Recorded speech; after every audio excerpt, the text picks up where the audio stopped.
Hello dear students, स्वागत है आप सबका इस यूट्यूब चैनल पे। और मैं हूं आपका नेमी सर। तो आज अपन क्लास 9th का फिजिक्स का चैप्टर नंबर फर्स्ट मोशन, उसका फर्स्ट लेक्चर स्टार्ट करते हैं। सो फर्स्ट टॉपिक जो है क्लास 9th का वो है आपका motion. So student, motion topic को अगर अपन बात करें कैसे डिफाइन करेंगे या कैसे इसको एक्सप्रेस कर सकते हैं। सो मोशन को डिफाइन करने के लिए सबसे पहले बात की जाती है कि कोई भी ऑब्जेक्ट कितनी स्टेट में रह सकता है, कितनी अवस्थाओं में रह सकता है। तो वो स्टेट दो टाइप की होती है। पहली स्टेट हो सकता है ऑब्जेक्ट रुका हुआ हो, और दूसरी स्टेट हो सकता है ऑब्जेक्ट चल रहा हो। ऑब्जेक्ट इज एट रेस्ट और ऑब्जेक्ट इज इन मोशन। तो ऑब्जेक्ट एट रेस्ट को कैसे डिफाइन करेंगे, ये आप ध्यान रखें कि इसमें कुछ स्पेशल कंडीशंस है। नॉर्मल पोजीशन, नॉर्मल अगर डेफिनेशन की बात करें तो ये बोलती है कोई भी ऑब्जेक्ट रेस्ट पर होगा if its position does not changes with respect to time. अगर टाइम के रेस्पेक्ट में उसकी पोजीशन चेंज नहीं हो रही, बट इसके साथ में आप ये भी ध्यान रखेंगे कि with respect to observer also, उस ऑब्जर्वर के रेस्पेक्ट में और टाइम के रेस्पेक्ट में उस ऑब्जेक्ट की पोजीशन में कोई चेंज नहीं होना चाहिए। जैसे कि बोर्ड आपको दिखाई दे रहा है, ये बोर्ड रेस्ट में है क्योंकि मेरे रेस्पेक्ट में और टाइम के रेस्पेक्ट में हमेशा ये यहीं पे रहता है, इसकी पोजीशन में कोई चेंज नहीं। This is known as at rest. कोई भी बुक है टेबल पे रखी हुई है, कंटिन्यूअसली रखी हुई है, ऑब्जर्वर ने ऑब्जर्व करा, टाइम के रेस्पेक्ट में वो रखी हुई, तो वो कहलाएगी रेस्ट पर। वॉल है, दीवार है, वो रेस्ट पर। ये सारी चीजें रेस्ट पर होती है।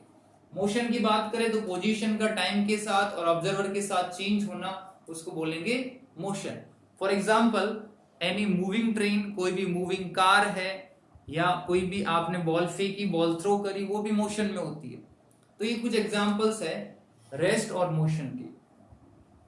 बट इसमें सबसे इंपॉर्टेंट जो चीज होती है समझने की, वो आपको ये समझनी है कि अगर मैं ये बोलूं कि कोई भी ऑब्जेक्ट एब्सोल्युटली रेस्ट पर तो होता ही नहीं है, मे बी आप चौंक सकते हैं, बट मैं करेक्ट हूं। कोई भी ऑब्जेक्ट एब्सोल्युटली रेस्ट, इसका मतलब क्या है? एब्सोल्युटली रेस्ट का मतलब ये होता है कि आपकी जो अर्थ है, अर्थ की बात करते हैं, अपनी जो अर्थ है वो सन के चारों ओर रिवॉल्व करती है, सन के चारों ओर रिवॉल्व करती है और अपनी जगह रोटेट करती है। तो आप रोटेशन ले लीजिए चाहे रिवॉल्यूशन ले लीजिए, दोनों ही केस में अब आप ये मान के चलिए कि कोई भी ऑब्जर्वर है जो अर्थ से बाहर है, मान लीजिए किसी दूसरे प्लेनेट पर है, वो मून पर है। तो मून पर जो पर्सन है उसको अर्थ क्या रुकी हुई दिखाई देगी या चल रही दिखाई देगी? तो उसके रेस्पेक्ट में अर्थ मोशन में है। बट आप सोच के देखिए, जब आप अर्थ के अंदर है तब तो आपको नहीं लग रहा ना अर्थ मूव कर रही है, तब आप रेस्ट में रहे। तो रेस्ट पर है आप, मून वाला जो पर्सन है उसके लिए आप मोशन में है। कहने का मतलब एक ही कंडीशन, एक कंडीशन कौन सी? अर्थ। अर्थ उस मून वाले पर्सन के लिए मोशन में है और आपके लिए वो रेस्ट में है। ऐसा कैसे पॉसिबल है? सो ये डिपेंड करता है उस ऑब्जर्वर पर जो ऑब्जर्व कर रहा है। सो इसीलिए बोला जाता है कि कोई भी ऑब्जेक्ट आप ये नहीं बोल सकते कि वो एब्सोल्युटली रेस्ट पर होगा। रेस्ट पर होने का मतलब उसकी पोजीशन में चेंज नहीं होना। चाहे किसी भी रेफरेंस की बात कर लीजिए, किसी भी ऑब्जर्वर के लिए बात कर लीजिए। इसका दूसरा एग्जांपल कुछ इस तरह लिया जा सकता है। मान लीजिए आप प्लेटफॉर्म पे खड़े हैं, एक कोई भी ट्रेन आपके सामने से आती है और आके प्लेटफॉर्म पे ना रुक के सीधी चली गई। अब आप बात करिए कि प्लेटफॉर्म पे आप खड़े हैं, ट्रेन के अंदर कोई दो पर्सन आमने सामने बैठे हुए हैं सीट पे, तो वो दोनों पर्सन जो है उस जस्ट आमने सामने जो पर्सन बैठे हैं वो एक दूसरे के लिए रेस्ट में है कि मोशन में? ऑब्वियसली रेस्ट पर। एक दूसरे को वो चलते हुए नहीं देख रहे हैं, वो रुके हुए आपस में एक दूसरे के रिस्पेक्ट में। बट जो पर्सन प्लेटफॉर्म पे खड़ा है उसके लिए जो ट्रेन में बैठे पैसेंजर्स है वो सब मोशन में है। सो ये एक बेसिक कॉन्सेप्ट है रेफरेंस पॉइंट या ऑब्जर्व करने का। सो हमेशा ध्यान रखें, कोई भी ऑब्जेक्ट एब्सोल्युटली रेस्ट पर तो नहीं होती, बट फिर भी वो डिपेंड करेगी ऑब्जर्वर की पोजीशन पे या रेफरेंस पॉइंट पर। सो ये लिखा जाता है कि रेस्ट एंड मोशन जो होते हैं ये दोनों टर्म्स जो है रिलेटिव टर्म से एक दूसरे से रिलेट करते हैं। सो ये बेसिक फंडा था किसी भी ऑब्जेक्ट की स्टेट को रिप्रेजेंट करने का। चलिए अब अपना टॉपिक है मोशन, तो अपन बात ही मोशन की करेंगे। मोशन कितने टाइप के होते हैं, कैसे उनको डिफाइन कर सकते हैं। तो चलिए अगला टॉपिक है अपना types of motion.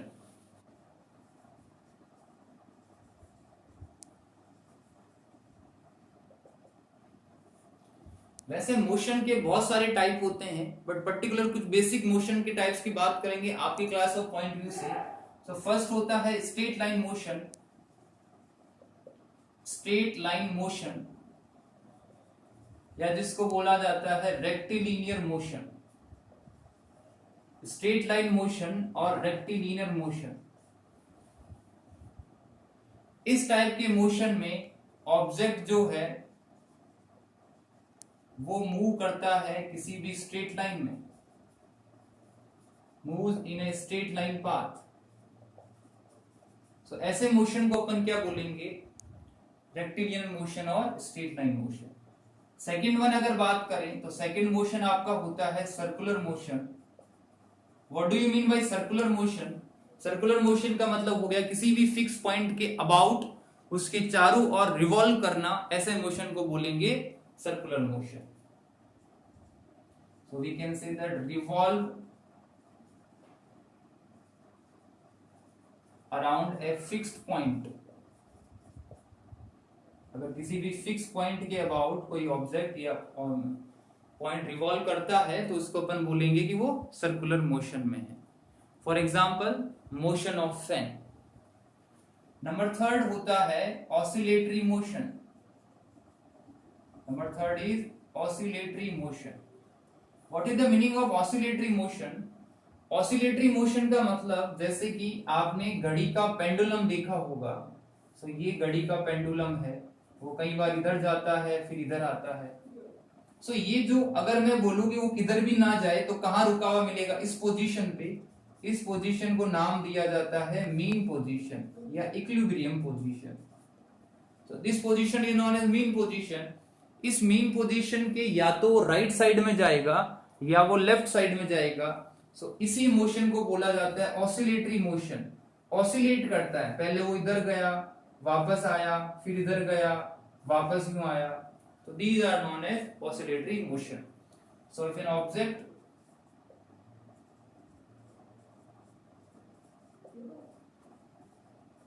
oscillates or moves to and fro, to का मतलब आगे, फ्रो का मतलब पीछे, आगे पीछे या इर्द गिर्द बोल सकते हैं, किसी भी पॉइंट के इर्द गिर्द moves to and fro about mean position. So this type of motion is known as oscillatory motion. So ये कुछ बेसिक टाइप के मोशन है जो आपको याद रखने हैं। फर्स्ट था स्ट्रेट लाइन और रेक्टिलिनियर, सेकंड था सर्कुलर मोशन और नंबर थर्ड था आपका ऑसिलेटरी मोशन। तो ये अपन ने पढ़ा about the states of an object. What is reference point या फ्रेम ऑफ रेफरेंस क्या होता है?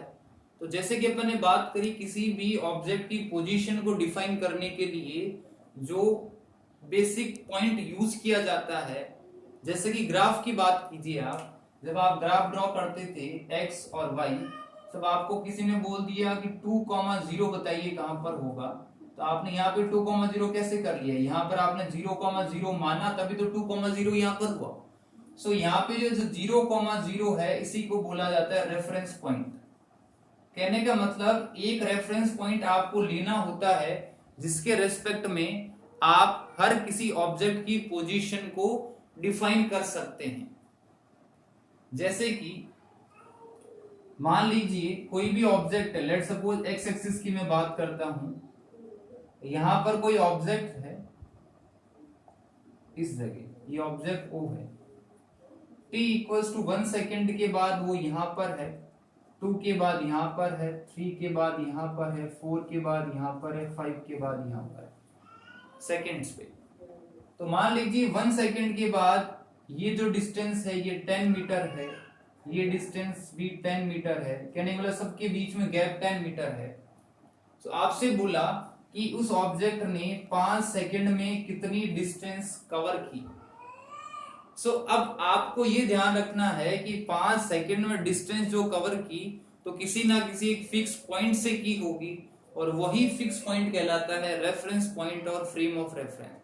तो इस फिक्स पॉइंट से कितनी डिस्टेंस कवर करेगा? 50 metre.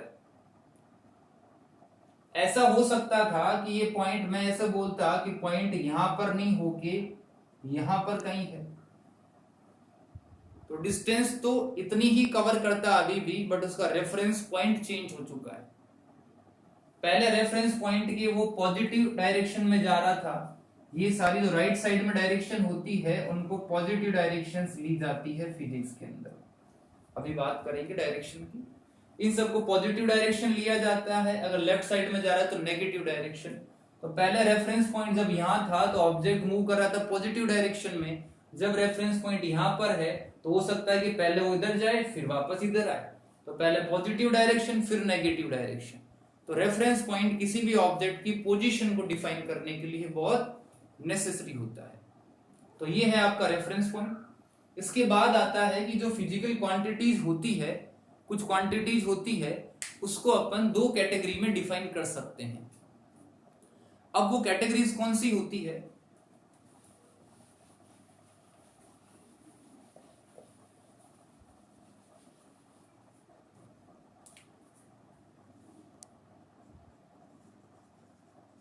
Types of physical quantities. Physical quantities कितनी टाइप्स की होती है? तो first of all, what is the meaning of physical quantities? ऐसी क्वांटिटीज, ऐसी राशियां जिसको अपन नाप सकते हैं, जिसको अपन मेजर कर सकते हैं, उसको बोलते हैं फिजिकल क्वांटिटीज। ये बेसिकली दो टाइप की होती है। Number first is scalar quantities. पहली क्वांटिटी होती है स्केलर क्वांटिटी। स्केलर क्वांटिटी वो क्वांटिटीज होती है जिसको रिप्रेजेंट करने के लिए अपने को मैग्नीट्यूड की जरूरत होती है। टू रिप्रेजेंट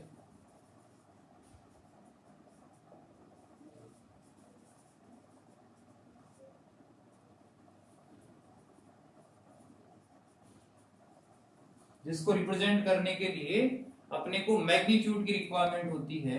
फॉर एग्जाम्पल हुआ मास, length, time, temperature etcetera.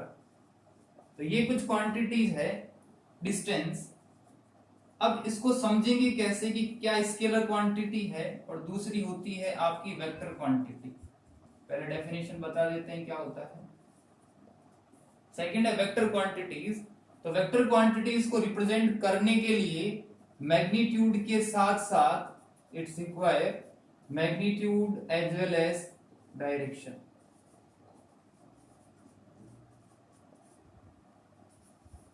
Magnitude as well as direction is required. कहने का मतलब इसमें एग्जांपल आएंगे डिस्प्लेसमेंट, फोर्स, वेलोसिटी एक्सेट्रा।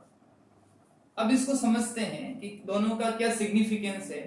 मान लीजिए किसी पॉइंट पर आप खड़े हैं और आपसे बोला गया कि आपको 10 मीटर मूव करना है। सो यू आर कंफ्यूज्ड कि भाई 10 मीटर किधर जाऊं मैं? ऐसा तो कुछ बोला नहीं 10 मीटर इधर जाइए, तो 10 मीटर किधर जाऊं? तो ये कंफ्यूजन है किस डायरेक्शन में जाना। डायरेक्शन के बारे में कुछ नहीं बताया, मतलब वो एक स्केलर क्वांटिटी है। तो 10 मीटर आपको मूव करना है, किधर भी जा सकते हैं। बट अगर आपको बोले 10 मीटर इन साउथ और नॉर्थ, तो ये पर्टिकुलर डायरेक्शन हो चुकी है, तो आपको उसी तरफ जाना पड़ेगा। तो वो रिप्रेजेंट करता है एक वेक्टर क्वांटिटी को। जैसे कि किसी ऑब्जेक्ट पे फोर्स लगाया 10 न्यूटन का, मैं बोलूं किसी ऑब्जेक्ट पे मैंने इस व्हाइट बोर्ड पे फोर्स लगाया 10 न्यूटन का, तो अब आपको देखने में तो पता चल रहा है मैंने उस तरफ फोर्स लगाया है, बट आपको मैं दिखाऊं नहीं, डायरेक्ट ऐसे बोलूं कि व्हाइट बोर्ड पे 10 न्यूटन का फोर्स लगाया है, आपको नहीं पता होगी कौन सी डायरेक्शन में है। तो जब डायरेक्शन नहीं पता तो वो क्वांटिटीज हमेशा होगी स्केलर क्वांटिटी, अगर डायरेक्शन पता है तो वो होगी हमेशा वेक्टर क्वांटिटीज। सो ये कुछ बेसिक था फिजिकल क्वांटिटीज के बारे में। सो नेक्स्ट टॉपिक है अपना डिस्टेंस एंड डिस्प्लेसमेंट। क्या डिफरेंस होता है उसके बारे में बात करते हैं अपन। सबसे पहले बात करते हैं कि डिस्टेंस क्या होता है। तो लेट्स सपोज कोई भी दो पॉइंट आपको दे रखे हैं, एक ऑब्जेक्ट है, उसने अपनी जर्नी स्टार्ट करी, उसने अपना मोशन स्टार्ट किया और बी पॉइंट पे चला गया। अब होता क्या है कि डिस्टेंस का मतलब होता है total path covered. For example ये पॉइंट ए है, ये कोई पॉइंट बी है, एक पर्सन ऐसे गया, दूसरा पर्सन ऐसे गया, ये पर्सन फर्स्ट है, ये पर्सन सेकंड है। सो दोनों ही केसेस में पाथ तो वो कवर कर रहा है, तो ये दोनों ही डिस्टेंसेस कहलाएगी। बट जो शॉर्टेस्ट डिस्टेंस है आपकी, या जो शॉर्टेस्ट पाथ है, वो कहलाता है डिस्प्लेसमेंट। सो P2 को हमेशा आप बोलेंगे डिस्प्लेसमेंट। कहने का मतलब ये है कि दो पॉइंट के बीच का जो सबसे छोटी डिस्टेंस है, जो सबसे शॉर्टेस्ट डिस्टेंस है, that we known as displacement. आप कितना भी घूम के वहां पे पहुंचे तो सब कुछ काउंट होने के बाद जो डिस्टेंस टोटल जो पाथ लेंथ आएगी उसको अपन बोलेंगे distance. So this is known as total path length and this is known as shortest path covered. Second, distance is scalar quantity. Distance एक स्केलर क्वांटिटी होती है एंड डिस्प्लेसमेंट एक vector quantity होती है। ध्यान रखेंगे, डिस्टेंस एक स्केलर क्वांटिटी है, मतलब कोई डायरेक्शन नहीं है, डिस्प्लेसमेंट की डायरेक्शन होती है। नेक्स्ट है, distance can not be zero if object is in motion. ऐसे मानिए कि यहां पर कोई ऑब्जेक्ट था, इसने मोशन स्टार्ट कर दिया और ये मूव करा खाली 1 मिलीमीटर, 1 mm, तो आप क्या बोलेंगे? Distance is 1 mm। ये जीरो हो सकता है कैसे?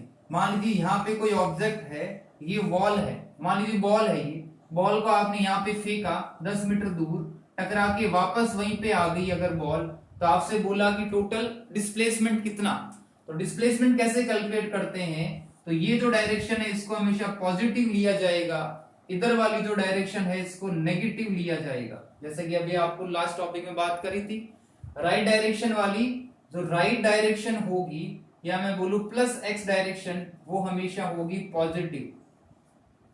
और कोऑर्डिनेट्स में जैसे पढ़ते हैं माइनस एक्स वाली होगी नेगेटिव डायरेक्शन। सो ये प्लस 10 मीटर इधर गया, इधर वापस आया तो माइनस 10, दोनों को प्लस करा तो जीरो। कहने का मतलब इसका डिस्प्लेसमेंट हुआ जीरो। दूसरी लैंग्वेज में बात कर सकते हैं कि इनिशियल पाथ इसका ये था, लौट के रिटर्न होके वापस आ गई, तो शॉर्टेस्ट पाथ यहां से इसी के बीच की शॉर्टेस्ट डिस्टेंस कितनी है? जीरो। तो डिस्प्लेसमेंट बिकम जीरो। सो किसी भी पॉइंट से जर्नी स्टार्ट होने के बाद अगर पॉइंट वापस वहीं पे पहुंच जाता है तो इस केस में डिस्प्लेसमेंट कितना होगा? जीरो। अगला डिफरेंस है कि डिस्टेंस हमेशा पॉजिटिव होती है। बिल्कुल, आप कभी माइनस 10 मीटर डिस्टेंस नहीं बोल सकते, पर डिस्प्लेसमेंट के लिए ऐसा बोल सकते हैं। जैसे कि आप देख पा रहे हैं, इधर डिस्टेंस कितनी थी? 10 मीटर थी, वापस इधर आया तो डिस्टेंस कितनी है? 10 मीटर है, बट डिस्प्लेसमेंट किधर है? कितना है? यहां से यहां प्लस 10, यहां से यहां का डिस्प्लेसमेंट कितना है? माइनस 10। तो पॉजिटिव डायरेक्शन हमेशा पॉजिटिव ली जाती है, सॉरी प्लस एक्स डायरेक्शन, और नेगेटिव एक्स डायरेक्शन हमेशा नेगेटिव ली जाती है। तो ये है आपके उन दोनों के बीच में डिफरेंस। एग्जाम्पल करके देखते हैं एक, जिससे कि आपको और क्लियर होगा कि दोनों के बीच में क्या डिफरेंसेस होते हैं।